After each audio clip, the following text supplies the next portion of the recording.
Hey, Ellen, are you really not coming to the hospital again? You haven't come to the hospital even once since our father fell ill. Yeah, not sure I can make it today. Sorry. I have plans and won't be back until evening. When are you going to have time, for God's sake? You married Dad and he soon became ill. You're his wife. Don't you even care?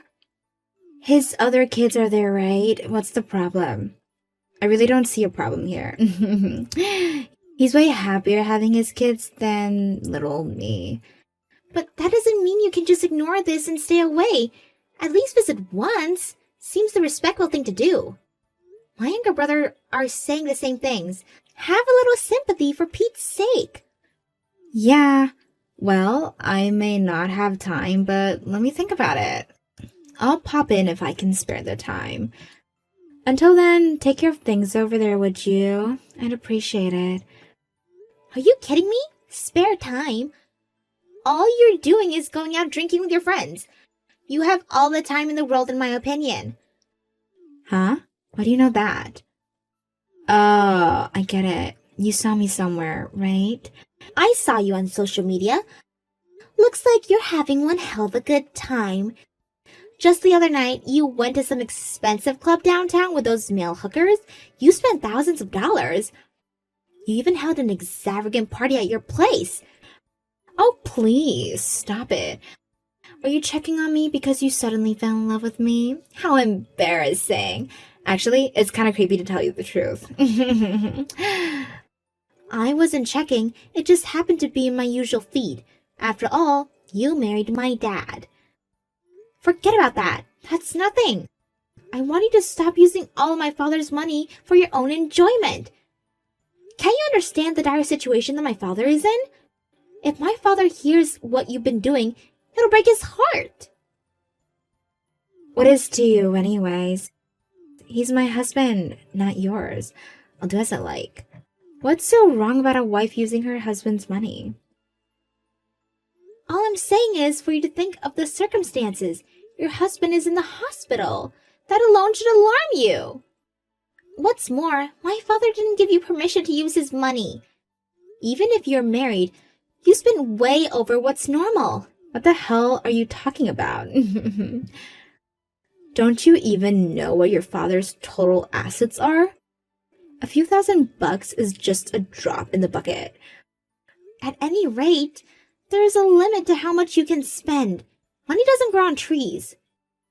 You do know that my father's money isn't yours. You didn't earn it. I think if we're legally married, the money belongs to us both. So I really don't see a problem here. As a matter of fact, Irene, who gives you the right to act as your father's abbreviator anyways? What are you trying to say? That it doesn't concern me? Yeah, I guess. You're a grown woman. You have your own family. To me, you just come off as a busybody, always nosing around where you have no business nosing around. He's my father. I have the right to be a little inquisitive of my father's well-being. Yeah, well, whatever. Sorry to hurt your feelings. So that's settled. Can I go now? I got a friend waiting on me. Who's more important to you, this so-called friend or my father? You're starting to sound like some character in a daytime soap opera.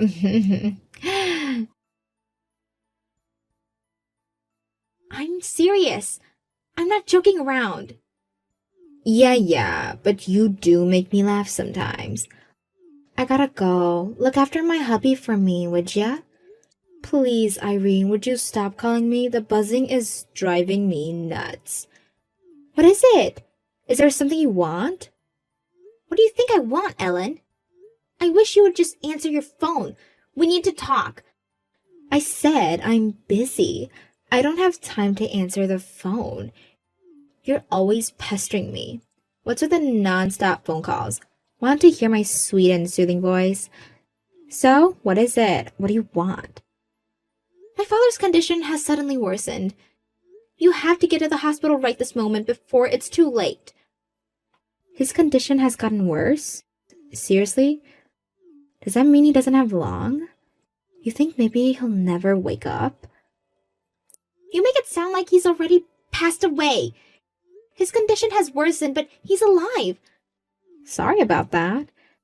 It's just that you phoned me, so I imagined the worst. Just a natural reaction, that's all. Don't get all high-strung.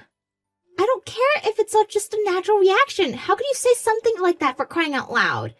Alright already, I'm sorry. So what? He's gonna be okay, is that what you're saying? I just talked to the doctor, and he said some grime diagnosis, but if he can just get through this right now, and his fever goes down, then maybe, maybe. Oh, right, I figured as much. Finally, huh? It was way longer than I expected. Longer than? What are you talking about? Your dad was already physically pretty weak when we married, right? So, I figured I would get his inheritance right away without having it all dragged out. But he seems to be hanging on even now. But maybe the long wait is over, huh? I was getting worried that his word would go on for months or maybe years. That would have been hell. Hang on a second, Ellen. Are you seriously saying that? Although you haven't been married for long, the fact does not change that he's your husband. Right back at you, Irene. Do you really believe what you just said? Do you realize how old your father is, for goodness sake? He's like the same age as my folks. Did you really think I loved him? You're way dumber than I thought if you believed that. Now you're the one making jokes, Irene. Are you telling me that you married my father just for his money? You really think I would marry an old sick cheeser like your father? Out of love? For the love of God, you're delusional. But I did fulfill my spousal obligations. You have no right to accuse me of anything, my dear. What spousal obligation? All you did was use my father's money to enjoy yourself. Not once did you visit my father in the hospital. How could you even say that? After his previous wife passed away, I was the one who cheered him up. He was crying out of companionship. He said he was lonely, and I satisfied his needs. That's all he wanted. I paid my dues to him. No one can fault me for that, much less you. Your attitude is despicable. Don't you have a modicum of sympathy for my father? Please, don't start with the melodrama again. I'm really not in the mood. Just text me when he's gone, okay? I'll make sure I attend his funeral. I can do that much. But all the preparations are too much for me, so you guys handle that part, okay? I can't believe the lack of respect you have towards my father. I can never forgive you for this. Just remember that. Do you really think everybody who attend the funeral will even talk to you? The only people who'll be coming to the funeral will be relatives and from the people of work. Right? After the funeral, they'll just end up as total strangers to me. I don't really give a damn what they think of me, to be honest. Okay, so don't forget to call me. See ya. Hey, Irene. Must have been pretty hectic with the funeral and all. You're the eldest, so I must have been hard on you. My brothers were here with me. They helped me out, so it's fine. Unlike someone I know. You sound kind of upset. You are, aren't you? You're mad at me. I can't understand why you would think otherwise. Actually, I'm furious. You didn't even show up after my father died. You really had the nerve show up at the funeral? If you weren't my father's wife, I would have taken that broom and kicked you out of there. Goodness me. No need to get so angry, Irene. You continue to be angry like that, you'll never know happiness. Light up. Sorry, but I really can't stoop to your level. And why the hell are you texting me? I have nothing more to do with you. I'm pretty busy right now, so I wish you would just make it quick.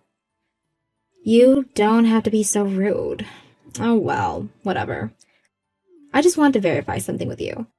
That family meeting to discuss what's going to happen going forward, that's tomorrow, right? Yeah, that's right. Tomorrow at noon. What do you care? Care? Of course I care. What are you, nuts?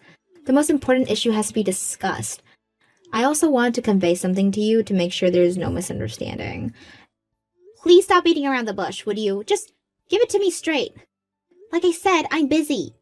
Yeah, right. Then I better get on with it, huh? About that inheritance, it all belongs to me. Just so you guys are aware of that. All you kids must nullify all rights to my inheritance. You get that? Boy, you don't give up, do you? I was wondering what you were going to say. Is your brain made out of money? That's all you think about. I bet you see dollar signs everywhere. In addition to that, you don't seem to know anything about anything. I'm amazed by your total stupidity. What the hell are you talking about? What do you mean I know anything? Come on, explain yourself. Actually, we all only learned about this the other day in the hospital. We learned that you and my dad were never really married. So, about that inheritance that you were counting on, you get nothing, I'm afraid.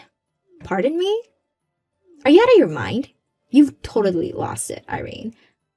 I'm not laughing for information, not funny. Anyways, a butt-faced lie won't pass muster with me. It's not a lie. I checked all of Dad's documents after he passed. There's no evidence whatsoever that he even married you. No marriage certificate, no application to City Hall, nothing. That can't be right. Did you even check the proper papers? I distinctly remember signing the marriage application. He even gave me a wedding ring. I have it right here. Yeah, you signed it all right, but Dad never submitted. Meaning, it's just a useless piece of paper. I found the application with your name on it in Dad's desk drawer. I had no idea about the ring. So, legally speaking, you and my dad aren't married, just total strangers. You have zero right to inherit even 1 penny. Don't give me that crap. This is not possible. We're legally married. Check the other papers. Oh, I get it. You're making this all up so you guys can hoard the whole thing. That's what this is about, isn't it? Why would I go through all this trouble to contact someone elaborate lie? A little checking and the whole lie would be proven false. I don't know about that. You could falsely something. You could falsify something. Show me the proof then. I want to see the proof. You really don't believe me, do you? You want to see his personal legal files? Okay. It's an official notarized document. I think it'll be proof enough. Nothing in here about you. Here's a photo of it. What the hell is this? My name? Where's my name? He never legally registered me as his wife? How can that be? Here's your proof. Straight from Dad's files. None of us knew anything about this. We all thought you guys were legally married. That's why we treated you with respect. We figured you were our legal stepmom, but you failed to return that respect. This is not happening. How could this be? Why didn't that idiot submit the marriage application? Did you just forget or what? Actually, we just read his will. It said he was well aware that you did not love him. Pardon me? He knew? He knew I didn't love him? All this time? He was only pretending? Yeah, looks that way. That's why he wasn't very concerned that you did not visit him in the hospital. Is that why he didn't submit the application? He knew I didn't love him, and to go back at me? Didn't legally make me his wife? Was this some kind of sick revenge? Is this his idea of payback? No, I don't think it was out of vengeance. Dad was grateful for your companionship. Like you said, he was lonely after Mom died. He was thankful for the times he spent with you. Then why did he leave me high and dry? He could have at least left me something. If he was so grateful, this is what I get in return? I feel like I've been defrauded. Actually, Dad did it because he cared for you, for your future. I'm supposed to be grateful for this? This is more like a mean-spirited joke. Dad knew he didn't have long to live. That's why he didn't submit the application. He didn't want you to be a lonely widow. He probably believed you wouldn't be able to live alone without him. He did you a favor even after death. Don't start on another sob fest. If you feel so sorry for me, give me half of the inheritance. At least do that, and then I'll be out of your hair. My father gave you his credit card when he got married. Isn't that right? You made considerable use of that card. Considering how much you spent, I think it's more than enough compensation. But that was a pittance. I was supposed to get the whole inheritance. This is not right. That spending spree with his card and the inheritance? These are two completely different issues. But I'm sure if we check the card statements, it'll be obvious that you spent quite a bit. I don't see why you would ask for more. That's just being greedy, but greed is your forte. You never had a modicum of love for my father. Why should you even receive anything from him? But what was I supposed to? I mean, why did I even marry that old geezer? I waited patiently for him to pass so that I could enjoy the rest of my life. Well, it was only a year, but you had fun while it lasted, right? You were able to buy anything you wanted. You ate at the best restaurants. What more can you ask for? I suggest you live with that memory. The memory? Are you kidding me? I don't want memories. I want money. Memories are for chumps. Pay me if you want to get rid of me. I have that right, don't I? My father has passed away. That makes us complete strangers. No, wait. We've always been strangers, come to think of it. You were never our stepmom. But your dad loved me and cared about me, all right? Doesn't that count for anything? So, on behalf of your father's feelings, you should pay me. That makes no difference now that he's gone. To me, you're like some kind of pest. Well, the pest has been neutralized. That's an invaluable outcome of this whole story. After that conversation, I blocked her from my Line app. I have to confess that I didn't want to hear her voice again. But she didn't give up that easily. It turns out because a few days later, she came barging into our home demanding that we share the inheritance. But with the help of my brothers and the threat of calling the police, we were finally able to chase her off. We warned her that we wouldn't hesitate to call the police if this persisted, and that little warning seems to have taken care of the problem. I later heard from a friend who knows her that she's in deep in debt. Apparently, after the high life she enjoyed with my father's money never really subsided, and she continued to live that extravagant lifestyle which eventually left her unable to make ends meet. She tried selling off all the jewelry and brand goods she bought with Dad's money, but it wasn't enough to cover her enormous debt. She married my dad for money, and after he passed, rather than turning her life around, her obsession with money continued undebated. Money seems to be her sole obsession. Maybe it was a fitting demise.